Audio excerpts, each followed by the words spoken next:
شتا صاحبي، راه الانسان اللي كينصح كيقول لك سير صلى صاحبي، راه ماشي بغالك المضره، هذا صاحبي راه بغالك غير مصلحتك.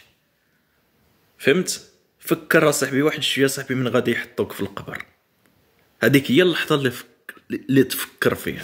بحال انا دابا غادي تجي تسولني انت ولا انا ولا هذاك، ما عارفينش اشنو غادي يوقع غدا، ما عارفينش شكون اللي غادي يسبق. فهمت؟ يعني شوف، جلس مع راسك وفكر وقول علاش انا داير هكا. يعني شوف، انت فتح القلب ديالك الله سبحانه وتعالى، البشر ما تفتح له. فهمت؟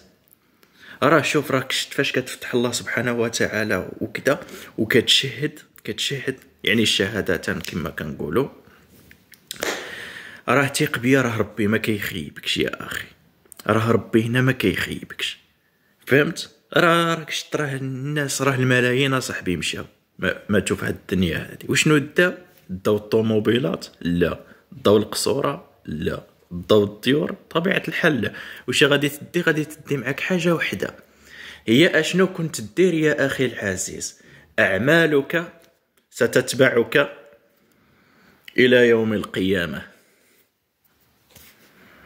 ومن نهار اللي يسولك ربي اقرأ كتابك، هذه هي اللحظة اللي خصك تفكر فيها. خصك صاحبي ديرها غي زينة صاحبي، خصك ديرها غي زينة. وتحياتي.